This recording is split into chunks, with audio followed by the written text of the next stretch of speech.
Ravite Wellness Center, one-stop permanent solution for chronic diseases with integrated treatment. Second reentry తర్వాత కళ్యాణ్ తనుజ అదే Kalyan life లో తనుజ వచ్చినప్పటి నుండి స్మైల్ అయిపోయిందా ఫేస్ కదా? డెఫినెట్ గా అదే జరిగిందండి. అక్కడ నేను ఇదేమి దాల్సిన అవసరం లేదు. తనుజ కళ్యాణ్ ఉన్నప్పుడే చెప్పాను, ఇలాగైపోయింది బాబు, నువ్వు ఒక పప్పెట్లాగా అయిపోయావు. తనుజ నిజంగా తనుజ కూర్చోమంటే కూర్చునేవాడు, తనుజ నిలబడమంటే నిలబడేవాడు, ఇక్కడ కదా అక్కడ కూర్చోండి అక్కడికి వెళ్ళి కూర్చునేవాడు. అలా అయిపోయింటారా బాబు అని చెప్పాను. నిజంగా అలా అయిపోయాడు. మీరు చూడండి కావాలంటే కళ్యాణ్ అంటే ఇట్స్ నాట్ గేమ్ గురించి మాట్లాడలే, ఒక రిలేషన్ ఒక అండర్స్టాండింగ్ లో ఉన్నప్పుడు 1,00,000 జరుగుతుంటాయి. It's happened. అది నేను హౌస్ లోనే అన్నాను. నేను ఇది మళ్ళీ మీరు అడిగారు కాబట్టి ఇంటర్వ్యూ రిపీట్ చేస్తున్నాను, కానీ హౌస్ లోనే వాళ్ళిద్దరు కూడా అన్నాను. ఆ పంచెస్ అన్ని కూడా ఎలా అయిపోయిందంటే అయ్యో ఏంటి అని, అంటే బయట మెంబర్స్ అందరూ కూడా ఈ కౌంటర్స్ అన్ని వేసుకున్నారు. అండ్ రీసెంట్ గా వచ్చే ముందు 2 days బిఫోర్ కూడా మీరు అండ్ హ్యూమర్ అనేది నేను ప్లాన్ చేయలేదండి. నాకు ఎక్కడో యాక్చువల్లీ మీ దగ్గర ఉంది, దాచుంచారు. అది ఏమైందంటే నేను చెప్తాను చూడండి. ఎక్కడో హౌస్ లో సుమన్ తప్ప ఎవ్వరు అంటే there are so many reasons మనం అవతలతో షేర్ చేసుకోలేకపోవడానికి, అవతల మనతో షేర్ చేసుకోలేకపోవడానికి. షేర్ చేసుకునే వ్యక్తి ఒక్కడే సుమన్. సపోర్ట్ చేసే వ్యక్తి, గేమ్లో సపోర్ట్ చేసే వ్యక్తి సుమన్ ఒక్కడే. ఎక్కడ మేమిద్దరం అయిపోయేటప్పటికి ఏమవుద్దంటే ఇంకా మమ్మల్ని మేము నవ్వించుకుంటూ, మాకు మేము ఎనర్జీ ఇచ్చుకుంటూ ట్రావెల్ అవ్వాల్సిన, ప్రయాణం సాగించాల్సిన అవసరం ఏర్పడిపోయింది హౌస్లో. అంటే ఎవరేం మాట్లాడుకుంటున్నారో ఎవరేం చేస్తున్నారో తెలియదు. గేమ్ వచ్చేటప్పటికి నన్ను సుమన్ని పక్కకు తీసేద్దాం అని చెప్పి ప్లాన్స్ జరిగేవి. ఎస్పెషల్ నన్ను ఎక్కువ పక్కకు తీసేయడానికి ప్లాన్స్ జరుగుతుండేవి. సో దీన్ని ఆలోచించుకుని డిప్రెస్ అయిపోయి కుచించిపోయి, లేకపోతే వేరే మూడ్లోకి వెళ్ళిపోవడం ఎందుకు, మనం మాట్లాడుకుంటూ మనం నవ్వుకుంటూ మనకు ఎనర్జీ ఇచ్చుకుంటూ చేసే ప్రాసెస్లో జనరేట్ అయిన హ్యూమర్ అది. నాకు నేను నవ్వించుకుంటూ, సుమన్ ఒకటి తోడుండేవాడు, సుమన్ తోటి ఏదో మాట్లాడుకుంటూ చేస్తున్న దీంట్లో జనరేట్ అయిన హ్యూమర్, కామెడీ తప్ప ఇంకోటి అది బాగా ఎంజాయ్ చేశారండి. ఏది మన రాజులు రాణులు ఉన్నప్పుడు ఉన్న కింగ్డమ్ ఉన్నప్పుడు వచ్చిన ఎపిసోడ్స్, అప్పుడు అది నిజంగా ఆ సిచ్యువేషన్ పరంగా కామెడీ జనరేట్ అయింది. హోస్టర్ కూడా అప్పుడు హోస్టర్ ఆ వీకే అన్నారు, బర్నీ నీలో కామెడీ యాంగిల్ బయటకు వచ్చింది, సుమన్ ఇమాన్యుల్ అనుకున్నా, నువ్వు కూడా కామెడీ అద్భుతంగా చేసావు అని చెప్పి అన్నారు. అది ప్లాన్ చేసుకుని చేసింది కాదు, ఇట్స్ ఫ్లోలో వచ్చింది అంతా కూడా. సూపర్. అండ్ మళ్ళీ సుమన్ శెట్టి గారు అండ్ మీరు డాన్స్ చేస్తుంటే మీ సిస్టర్ సంజన గారు లయన్ అన్న సిస్టర్ ఆవిడ కూడా వచ్చి మీ ముగ్గురు కలిపి డాన్స్, అది కూడా చాలా బాగుంది. అసలు చాలా బాగుంది. అండ్ ఎక్స్పెషల్లీ మీది అండ్ సుమన్ గారిది ఆ బాండింగ్ కానీ, ఆ ఫ్రెండ్షిప్ కానీ అండ్ నెక్స్ట్ లెవెల్ సార్. నువ్వే నాకు సపోర్ట్. అది అంటే ఆ బాండింగ్ అక్కడ అందరిని ఏడిపించేశారు ఇద్దరు. అతను ఏడిచారు, మీరు ఏడ్చారు కదా. సుమన్ నార్మల్గా అంటే వార్మ్ పర్సన్ అండి. అంటే మనం అంటే ఇద్దరికి కూడా నేను హౌస్లో ఉన్న రోజులు ఒక్కసారి కూడా నామినేట్ చేయని వ్యక్తి సుమన్. లాస్ట్ వీక్లో నామినేట్ చేద్దాం అనుకుంటే కళ్యాణ్ మిస్ అయ్యాడు. అంటే కళ్యాణ్ కూడా నామినేట్ చేయలేదు ఒకసారి కూడా, నాకు పాయింట్స్ దొరకలేదు సార్ కళ్యాణ్ మీద. సుమన్ కూడా చేయలేదు. బట్ సుమన్ గురించి ఏంటంటే, సుమన్కి అంటే ఏ వ్యక్తితోనైనా సుమన్ క్లోజ్ అయిపోతాడు. అంటే అలాంటి క్యారెక్టర్ సుమన్ది. ప్లస్ నాకు ఒకరికొకరికి ఎందుకో తనకి నేను నచ్చాను. నేను హౌస్ నుంచి బయటకు వచ్చిన తర్వాత తనుజ దివ్యతో పాటు, దివ్య ఎక్కువ ఏడ్చింది, తను కూడా చాలా బాధపడ్డాడు, తను కూడా ఏడ్చాడు. సుమన్ కూడా అన్న ఇలా కేర్ తీసుకునేవాడు నా గురించి అని చెప్పి. ఎక్కడో సంథింగ్ తెలియని ఒక బ్రదర్ సిబ్లింగ్ రిలేషన్ అనేది, ఒక ఇద్దరి మధ్య అన్నదమ్ములు ఉంటే ఎలా ఉంటుందో ఆ రిలేషన్ అయితే స్టార్ట్ అయింది. తనకి నాకు ఎక్కడ ఒక్క చిన్న మాట కూడా ఇది లేదు. కాకపోతే ఒక టాస్క్లో బాల్స్ క్యాచ్ చేసే టాస్క్లో నేను 2 balls తనవి పట్టా. అన్నా నా బాల్ ఏంటన్నా నువ్వు పట్టేస్తున్నావు అని చెప్పాను. నాకు నిజంగా బాధ అనిపించింది. అరే నేను హెల్ప్ చేయాలి కదా సుమన్కి వెళ్ళే బాల్ నేను పట్టాను ఏంట్రా బాబు అని చెప్పాను. అది ఒక్క దగ్గర ఇద్దరు. తను కూడా ఏమంత సుమన్ అన్న సారీ సుమన్ అన్న, అది ప్లాన్ చేసేసింది కాదు, గబుక్కన బాల్ వెళ్తుంటే పడిపోద్దామని చెప్పి నేను పట్టేసినవి అని చెప్పన్నా. అది ఒక్కదే మొత్తం ఉన్న అన్ని రోజులు అంత తప్ప సుమన్కి నాకు అస్సలు ఏం లేదు. స్టిల్ బిగ్ బాస్ హౌస్ అయితే నాకు ఒక మంచి ఫ్రెండ్ని ఇచ్చింది, ఒక మంచి చెల్లిని ఇచ్చింది, తనుజని కూడా ఇచ్చింది. సూపర్.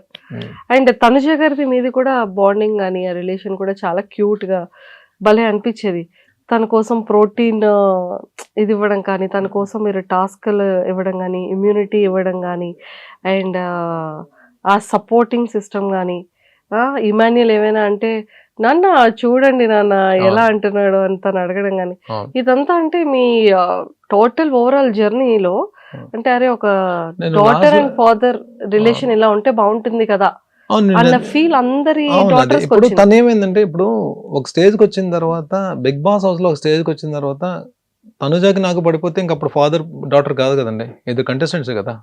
తను నా మీద గెలవడానికి ఆడాలి, నేను తన మీద గెలవడానికి ఆడాలి. ఆ స్టేజ్కి వచ్చేస్తున్న దీంట్లో కూడా నేను ఎక్కడ ఇంకా కనెక్ట్ అయిపోయి ఉండిపోయాను తన దగ్గర. అదే కదా నేను అందుకనే ఆ రోజు పాయింట్స్ ఇస్తున్నప్పుడు బర్స్ట్ అవడానికి రీజన్ ఏంటంటే, ముందు నేను అడిగినప్పుడు ప్లీజ్ నాకు సపోర్ట్ తక్కువ ఉంటుంది, నన్ను సుమన్ని ఎక్కువ టార్గెట్ చేస్తున్నారు, నువ్వు నా సైడ్ నిలబడితే నేను ఈ గేమ్లో ఉంటాను, ఎందుకంటే హైయెస్ట్ పాయింట్స్లో ఉన్నాను నేను, నువ్వు నిలబడితే నేను గేమ్ ఆడడానికి అవుతుంది, ఇప్పుడు నేను 2 గేమ్లు నన్ను తీసారంటే నేను కిందకి వెళ్ళిపోతాను నేను అని చెప్పంటే, లేదు నేను ఇమాన్యుయల్కి సపోర్ట్ చేస్తాను, ఇమాన్యుయల్ స్టాండ్ తీసుకున్నాడు అని చెప్పాను. అది తన గురించి ఏం కంప్లైంట్ చేయట్లా, అంటే నేను ఎందుకు బాధపడాల్సి వచ్చిందో. సో అలా అనేసేటప్పటికి కొద్దిగా బాధపడ్డా. కళ్యాణ్ దగ్గరికి వెళ్ళి, ఎందుకంటే కళ్యాణ్ తనే క్లోజ్గా ఉంటున్నారు, కళ్యాణ్ దగ్గరికి వెళ్ళి ఎక్స్ప్రెస్ చేశా. కళ్యాణ్ ఓకే తను అలా అనొచ్చు, పని ఎప్పుడు నేను గేమ్ గురించి అయితే నేను రిలేషన్ మెయింటైన్ చేయలేదు. నిజంగా జెన్యున్గానే తను నేను నాన్న అన్నందుకు డాటర్లా చూస్తాను. నాన్న అంటే వద్దు, నువ్వు నాన్నని పిలవద్దు అని చెప్పి పిలిచేంత క్యారెక్టర్ కాదు, వద్దు నన్ను అలా పిలవద్దని చెప్పే క్యారెక్టర్ కాదు నాది అని నేను బాధపడే చెప్పాను. సరే నెక్స్ట్ నేను పాయింట్స్ ఇవ్వాలి ఎవరికొరికి, నేను ఎలిమినేట్ అయిపోతాను. అప్పుడు నాకు హెల్ప్ చేయని అమ్మాయికి నేను ఎందుకు చేయాలని క్వశ్చన్ అయితే వస్తుంది మైండ్లో. ఇమాన్యుయల్ కానీ సంజన గారికి కూడా చేద్దాం అని చెప్పి నేను అంతకుముందు సుమనన్ని ఇచ్చిన పాయింట్స్ సంజన గారికి ఇవ్వడానికి రీజన్ ఏంటంటే, ఆడియన్ రిక్వెస్ట్, ఓట్లు అడిగే రిక్వెస్ట్ అందరికి అవకాశం దొరికింది, సుమన్కి సంజన గారికి తప్ప. వాళ్ళిద్దరు కూడా రావాలని చెప్పి నా ఆలోచన. అందరూ బయటికి వెళ్ళారు వాళ్ళిద్దరు తప్ప. సుమన్ ఈ లోపల బయట వచ్చేసాడు, గేమ్ నుంచి బయటకు వచ్చాడు. అట్లీస్ట్ సంజన గారికి ఇద్దాం, ఎందుకంటే ఆవిడ లీస్ట్లో ఉంది, ఆవిడ అందుకోలేరు. ఆ పాయింట్స్ ఇవ్వడం వల్ల ఏంటంటే ఆవిడ కూడా తనుజతో పాటు బయటకు వెళ్ళే అవకాశం దొరికింది. కానీ వేరేస్ మళ్ళీ నేను గేమ్లోకి వచ్చిన తర్వాత సంజన గారికి ఇస్తే మళ్ళీ సంజన గారు ఒకవేళ టాప్ 5లోకి వెళ్తే నాకు ఇబ్బంది అవుతుందని చెప్పి అక్కడ ఆపేసి ఇమాన్యుయల్కి ఇద్దామా తనుజాకి ఇద్దామని చెప్పి ఆలోచిస్తే మైండ్ ఏమో ఇమాన్యుయల్కి ఇమ్మని చెప్తుంది, హార్ట్ ఏమో తనుజాకి ఇమ్మని చెప్తుంది. ఆ స్ట్రగుల్లోనే వచ్చిన కన్నీళ్ళు అది. నేను అప్పుడు ఇమాన్యుయల్కి వెళ్ళి తనుజాకి ఇచ్చేసాను పాయింట్స్. అక్కడ కనెక్ట్ అయ్యింది. అందుకనే కొన్ని విషయాల్లో మన గేమ్ అక్కడ బిగ్ బాస్ అనేది మన మైండ్, మన ఫిజికల్ టాస్క్తో పాటు మైండ్తో ఆడాల్సిన గేమ్. కానీ చాలా సందర్భాల్లో నా హార్ట్ నా మైండ్ని డామినేట్ చేస్తుంది హౌస్లో. అవి ఓడిపోయి ఉండొచ్చు, గెలవలేకపోయి ఉండొచ్చు, బట్ నేనైతే జెన్యున్గా ఉన్నాను, ఎవరితోటైతే రిలేషన్స్ ఉన్నానో వాళ్ళతో జెన్యున్గా ఉన్నాను అనే సాటిస్ఫాక్షన్ అయితే నాకు ఉంది. సూపర్. సో ఇంతకీ మరి ఎవరు గెలుస్తున్నారు అనుకుంటున్నారు, తనుజానా కళ్యాణా? ఇద్దరికి ఛాన్స్ ఉందండి. నేను మొన్న బజ్లో కూడా అదే చెప్పా, ఇద్దరికి ఛాన్స్ ఉంది. ఇద్దరికి ఫస్ట్ ప్లేస్ ఇచ్చాను నేను. తనుజాకి ఫస్ట్ ప్లేస్ ఇచ్చాను, కళ్యాణ్కి ఫస్ట్ ప్లేస్ ఇచ్చాను. ఎలిమినేట్ అయ్యి హోస్టార్గా పక్కన ఉన్నప్పుడు తనుజా నువ్వు కప్పు తీసుకురావాలని చెప్పి తనుజాకి నేను చెప్పాను. నేను తనుజా నువ్వు కప్పు తీసుకొస్తే నేను ప్రౌడ్గా ఫీల్ అవుతా అని చెప్పాను. కానీ ఇక్కడికి వచ్చిన తర్వాత బస్ దగ్గరకు వచ్చిన తర్వాత ఇద్దరికి ఫస్ట్ ప్లేస్ ఇచ్చాను. కానీ ఆయన యాంకర్ పర్టికులర్గా ఒకరి పేరు చెప్పాలని చెప్పి అనడానికి నేను చెప్పడానికి కారణం ఏంటంటే 360 degreesలో ఆలోచిస్తే ఇద్దరు ఫైటర్సే. తను ఫైట్ చేసింది ఫస్ట్ నుంచి, కళ్యాణ్ కూడా తను కామ్ అండ్ కంపోజ్డ్ ఆడుకుంటూ వచ్చాడు. లేకుండా వాళ్ళిద్దరిలో ఆ పొటెన్షియల్ లేకుండా ఎందుకు ఈ వీక్ వరకు వస్తారు? తను మంచి టాస్క్లు గెలిచింది, తిను కూడా టాస్క్లు ఆడి ఫినాలే టికెట్ తీసుకున్నాడు, దానికి ముందు క్యాప్టెన్ అయ్యాడు. ఇవన్నీ దాని ముందు క్యాప్టెన్ అవ్వడం, ఫినాలే టికెట్ తీసుకోవడం, ఇవన్నీ చూస్తే ఎందుకు ఇద్దరిది ఎడ్జ్ ఉన్నా సరే నాకు ఆ టైంలో కళ్యాణ్ పేరు చెప్పానని చెప్పి తనుజాని తక్కువ చేసినట్టు కాదు. తనుజాని తక్కువ చేస్తే తనుజాకి ఆ సిచ్యువేషన్ కూడా నేను పాయింట్స్ ఎందుకు ఇస్తాను? స్టేజ్ మీద ఏమో తనుజా కప్పు తీసుకురావాలమ్మా, నేను ప్రౌడ్గా ఫీల్ అవుతాను, నేను ఎందుకు చెప్తాను? నేను అక్కడ ఏంటంటే ఒక ఎడ్జ్లో తనకి ఏమైనా ఛాన్స్ ఉందేమో అనిపించింది చెప్పాను తప్ప, నేను మనస్ఫూర్తిగా కళ్యాణ్ తనుజాని పెట్టి ఎవరికి సపోర్ట్ చేస్తారు మీరంటే నా సపోర్ట్ తనుజాకే ఉంటుంది తప్ప. హౌస్లో మీరు చూశారు డే 1 నుంచి నేను ఎలిమినేట్ అయ్యేంత వరకు నేను కంటెస్టెంట్స్కి సపోర్ట్ ఇవ్వాలి, అందరూ ఉన్నారంటే నేను ఫస్ట్ ఎవరికి సపోర్ట్ చేసేవాడిని మీకు తెలుసు కదా. మీకు అవును. అర్జున్ మీరే చూశారు కదా. నేను ఇమ్యూనిటీ తనకే ఇచ్చాను, టాస్క్ ఆడిని తను గెలిపించి సేఫ్లో పెట్టాను. ఒక్కొక్కసారి మీరు లాస్ట్ మినిట్లో కూడా లాస్ట్ వచ్చేసే ముందు కూడా పాయింట్స్ తనకే ఇచ్చాను. అవును. అది ఏంటంటే సపోర్టర్స్ గబుక్కున్న తను సపోర్ట్ చేసే వాళ్ళు తీసుకోలేకపోవచ్చు, కానీ వర్డ్స్ వేరు, యాక్షన్స్ వేరు. True. కళ్యాణ్ విషయంలో వర్డ్ వచ్చి ఉండొచ్చు, కానీ యాక్షన్, నేను చేసిన యాక్షన్ మాత్రం తనుజాలోనే కనబడుతుంది. చూడండి, తనుజ విషయంలోనే కనబడుతుంది.